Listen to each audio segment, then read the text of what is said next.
Pada tahun 2002, sebuah negara baru lahir di Asia Tenggara. Negara itu adalah Timor Leste. Viva Timor-Leste! Setelah konflik panjang dengan Indonesia selama puluhan tahun, akhirnya rakyat Timor Leste memilih untuk merdeka. Mereka memiliki bendera sendiri, pemerintahan sendiri, dan identitas nasionalnya sendiri. Namun lebih dari 20 tahun setelah kemerdekaan itu, muncul sebuah fakta yang jarang dibicarakan. Banyak kebutuhan sehari-hari masyarakat Timor Leste justru berasal dari Indonesia, dari beras, ayam, telur, hingga bahan bangunan. Pertanyaannya sekarang, mengapa negara yang merdeka dari Indonesia justru masih sangat bergantung pada Indonesia secara ekonomi? Dan bagaimana perbandingannya dengan Nusa Tenggara Timur yang berada di pulau yang sama? Kita akan ulas dalam video ini.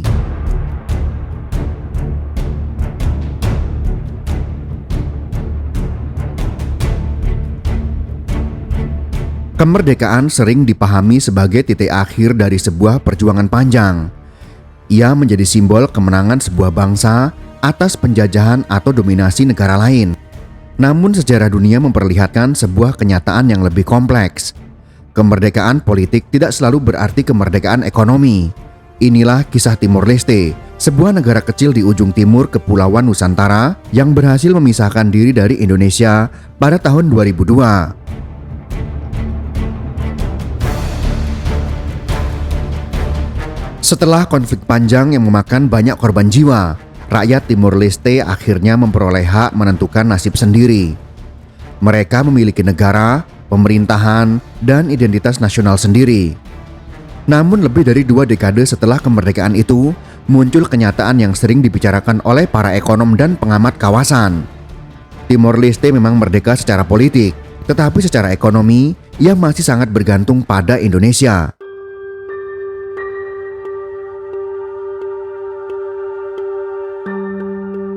Sejarah Timor Leste berbeda dari sebagian besar wilayah Indonesia. Jika Nusantara selama ratusan tahun berada di bawah kolonialisme Belanda, maka berbeda dengan Timor Leste yang merupakan koloni Portugal sejak abad ke-16. Selama lebih dari 400 tahun, wilayah ini menjadi salah satu koloni paling terpencil dalam Kekaisaran Portugis. Infrastruktur sangat minim, pendidikan terbatas, dan pembangunan ekonomi hampir tidak berkembang. Situasi berubah pada tahun 1974 ketika terjadi revolusi politik di Portugal yang dikenal sebagai Carnation Revolution. Revolusi ini menggulingkan rezim otoriter di Portugal dan membuka jalan bagi dekolonisasi wilayah jajahannya.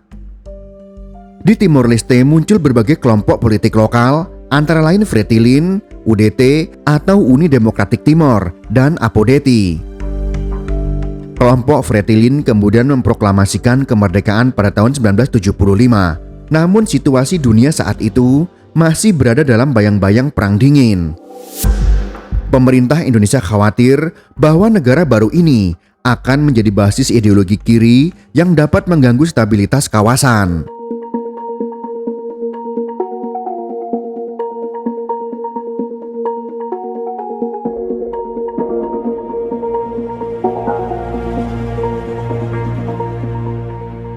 Pada bulan Desember 1975, Indonesia melakukan operasi militer dan kemudian mengintegrasikan Timor Timur sebagai provinsi ke-27 di Indonesia. Integrasi ini berlangsung selama hampir seperempat abad.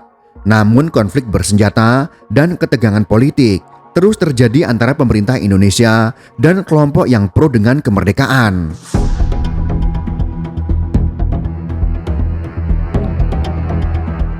Perubahan besar pun terjadi setelah jatuhnya pemerintahan Soeharto pada tahun 1998. Presiden Indonesia berikutnya, yaitu B.J. Habibie, mengambil langkah berani dengan memberikan kesempatan kepada rakyat Timor Timur untuk menentukan masa depan mereka melalui referendum yang diawasi oleh PBB. Referendum itu dilakukan pada tanggal 30 Agustus tahun 1999. Hasilnya mengejutkan banyak pihak. Sekitar 78% rakyat memilih merdeka dari Indonesia. Keputusan ini memicu kerusuhan besar yang menyebabkan kehancuran di berbagai kota, termasuk ibu kota Dili. Ribuan bangunan rusak dan ratusan ribu orang mengungsi. PBB kemudian mengirim pasukan penjaga perdamaian untuk menstabilkan situasi. Akhirnya, pada tanggal 20 Mei tahun 2002, lahirlah negara baru bernama Timor Leste.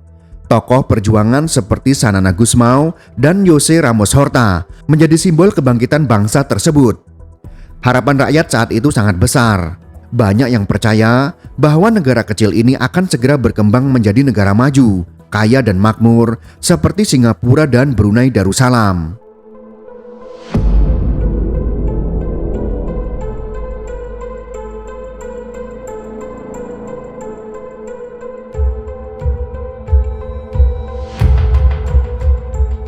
Pada awal kemerdekaan, Timor Leste memiliki beberapa alasan untuk optimis. Pertama, negara ini memiliki cadangan minyak dan gas yang cukup besar di wilayah Laut Timor. Pendapatan dari sektor ini kemudian dimasukkan ke dalam dana kekayaan negara yang dikenal sebagai Petroleum Fund. Dalam beberapa tahun, dana ini mencapai miliaran dolar. Kedua, Timor Leste mendapat dukungan internasional yang sangat besar. Banyak negara dan organisasi internasional memberikan bantuan pembangunan. Dan yang ketiga, jumlah penduduk negara ini relatif kecil, sekitar 1,3 juta jiwa, sehingga secara teori pembangunan ekonomi seharusnya lebih mudah dilakukan dibandingkan dengan negara yang lebih besar. Namun harapan tersebut ternyata tidak sepenuhnya terwujud. Lebih dari 20 tahun setelah kemerdekaan, ekonomi Timor Leste masih menghadapi tantangan besar. Salah satu masalah utama adalah ketergantungan pada impor pangan dan barang konsumsi. Siapa negara yang menyuplai itu semua? Ternyata yang memenuhi bahan pangan dan bahan-bahan yang diperlukan lainnya adalah sang mantan terindah, yaitu Indonesia.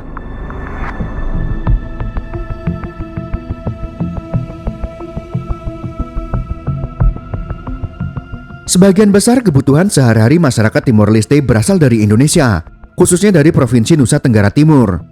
Produk yang banyak diimpor antara lain adalah beras, ayam, telur, sayuran, semen, bahan bangunan, dan lain sebagainya. Bahkan di banyak pasar di Dili, produk Indonesia lebih mudah ditemukan dibandingkan produk lokal.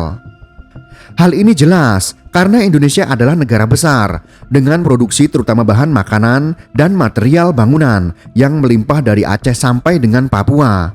Selain itu, sektor industri di Timor Leste hampir tidak berkembang. Ekonomi negara ini masih bergantung pada sektor pemerintah, bantuan internasional, pendapatan minyak dan gas. Ketika harga minyak naik atau turun, ekonomi negara ini juga ikut terpengaruh.